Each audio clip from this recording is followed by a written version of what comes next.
The US would have more entrepreneurs and more innovation if we had a totally different healthcare system. Why is it that in the United States, healthcare is tied to employment? Your employer covers your healthcare, and it's hard for you to find healthcare on your own. Why are they tied? Well, it turns out that we have to go back in history. This was government made.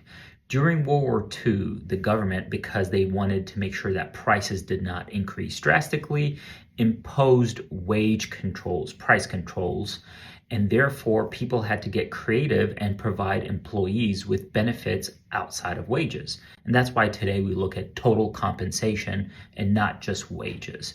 So healthcare became this fringe benefit that employers offered to compensate because they could not compete with wages.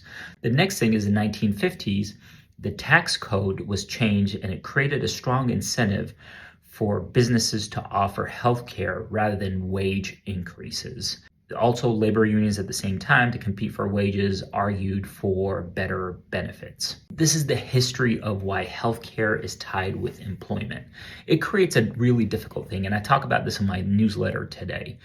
It gives big firms a bigger advantage in recruiting talent, and it makes employees more vulnerable to changes with employment. Their risk of health issues might be impacted by the decisions that their bosses make. And then finally, there's this thing called entrepreneurship block. And this is the potential financial burden of health insurance premiums and out-of-pocket costs will make individuals hesitant to start businesses. And this is why I talk about the importance of having a healthcare market. The Affordable Care Act actually helped create this external market.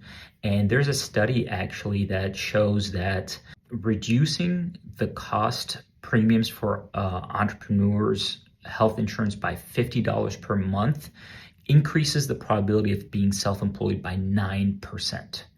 So our healthcare system is really impacting how we innovate in the market, and it's against free markets. So check out the newsletter. Tell me what you think.